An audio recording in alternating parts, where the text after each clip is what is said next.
राजस्थान के नागौर जिले में कलवा नामक एक छोटा सा गांव है। वहाँ जीवराम टुडी नाम का एक साधारण किसान रहते थे। वे और उनकी पत्नी भगवान कृष्ण के परम भक्त थे। उनके घर में एक कन्या का जन्म हुआ। बच्ची इतनी प्यारी और शांत स्वभाव की थी कि देखते ही मन प्रसन्न हो जाता। पिता ने उसका नाम कर्मा रखा, अर्थात कर्म और भक्ति का फल। बचपन से ही कर्माबाई में भक्ति की गहराई थी। पिता रोज सुबह शाम भगवान को भोग लगाकर ही खाना खाते। उन्होंने छोटी कर्मा को भी यही शिक्षा दी। बेटी, भगवान को भोग लगाए बिना मत खाना। जी पिताजी। कर्माबाई उस समय 12 से 13 साल की थी। एक दिन पिता किसी काम से बाहर चले गए। घर में अनाज के रूप में सिर्फ बाजरा था। कर्माबाई ने सोचा, आज मैं ठाकुर जी को खिचड़ी बनाकर खिलाऊंगी।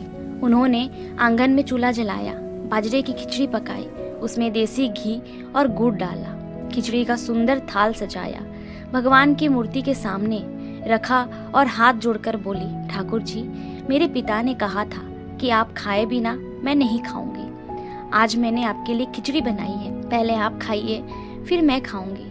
मूर्ति चुप रही। खिचड़ी ज्यों की त्यों ही पड़ी रही। कर्माबाई भूखी बैठी थी। शाम हुई, रात हुई, फिर दूसरे दिन, तीसरा दिन, 4 दिन बीत गया। कर्माबाई ने कुछ नहीं खाया ना पिया, बस मूर्ति के सामने बैठी रो रो कर कहती, लाला, आप क्यों नहीं खा रहे?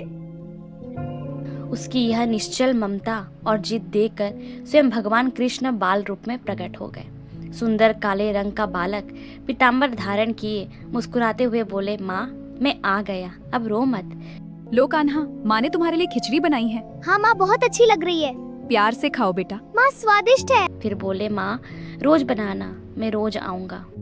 तब से रोज भगवान कर्माबाई के घर आने लगे। कर्माबाई उन्हें लल्ला कहकर पुकारती, प्यार से खिलाती, भोग लगाती। पूरा गांव ये चमत्कार देखकर हैरान रह जाता।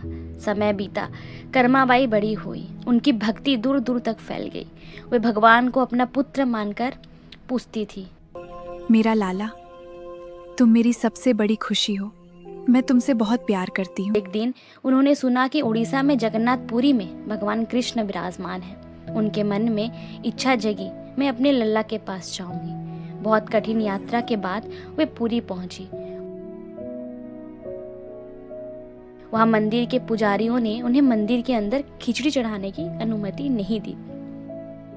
खिचड़ी चढ़ाने की अनुमति नहीं है, मंदिर के अंदर नहीं जा सकती। कृपया मुझे अंदर जाने दीजिए, मेरी आस्था है। नियम है, वापस जाइए। नहीं। कर्माबाई बाहर खड़ी होकर रोने लगी। रात को भगवान जगन्नाथ ने पुजारियों को सपने में कर्मा डांटा। मेरी माँ है, उसकी खिचड़ी के बिना मैं नहीं अगले दिन खाऊंगा। पुजारियों ने कर्माबाई को अंदर बुलाया। उन्होंने सादी खिचड़ी बनाई और भगवान के सामने रख दी। भगवान बाल रूप में प्रकट हुए और खिचड़ी खाने लगे।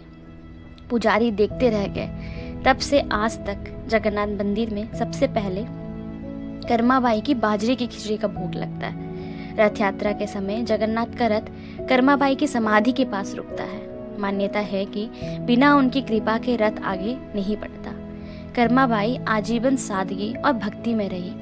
उन्होंने कभी धन दौलत नहीं मांगा, सिर्फ अपने लाला का सानिध्य मांगा। उनकी समाधि पुरी में आज भी मौजूद है और कर्माबाई का मंदिर भी बना हुआ। दोस्तों, सच्ची भक्ति में ना कोई जाति, ना कोई नियम, ना कोई भव्यता चाहिए, बस निश्चल प्रेम और विश्वास चाहिए। भगवान भक्त की ममता के आगे स्वयं झुक जाते। दोस्तों, मिलते हैं अगले नई कहानी में। तब तक के लिए जीते रहिए, दूसरों को भी जीने दीजिए। जय जगन्नाथ।